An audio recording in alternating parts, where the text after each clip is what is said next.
16. gadā mēs esam izstrādājuši pirmo versiju šai stratēģijai. 17. gadā, tieši pēc gada, mums jāizsniedz jauna versija.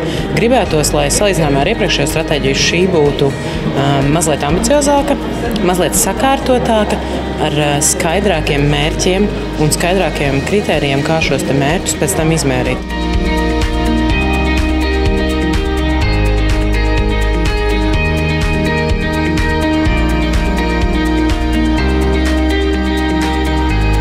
Par tādiem nopietnākajām lietām, kas varētu notiekties tieši uz nākotnē primārajām lietām. Tad varētu pieminēt dziļo renovāciju, jo šis process Latvijā sevišķi šobrīd netiek veikts pienācīgi lielā skaitā ēku, kuras tiek renovētas.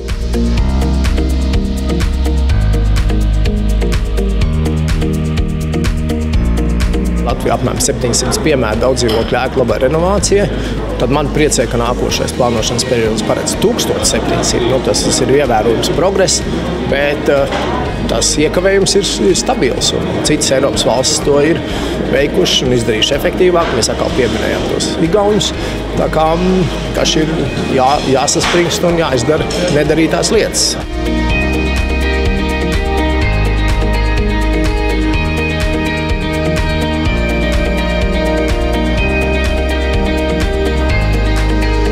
I think you need to work on what I would call a jigsaw of financing and energy efficiency financing. So you need to build demand.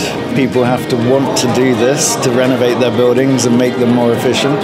You have to build capacity in the finance industry and in the energy efficiency in the building industry.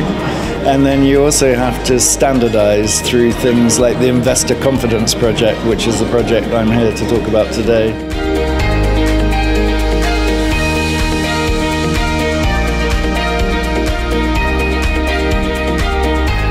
Katram kultūras piemineklim ir savas īpašās vērtības, kuras nepieciešams saglabāt, un mēs nevaram fasādes noklāt ar kādu akmens vati vai siltināt ar tādiem paņēmieniem, kā to tradicionāli veids tajās ēkās, kas ir būvēts pirms 50, 60 gadiem.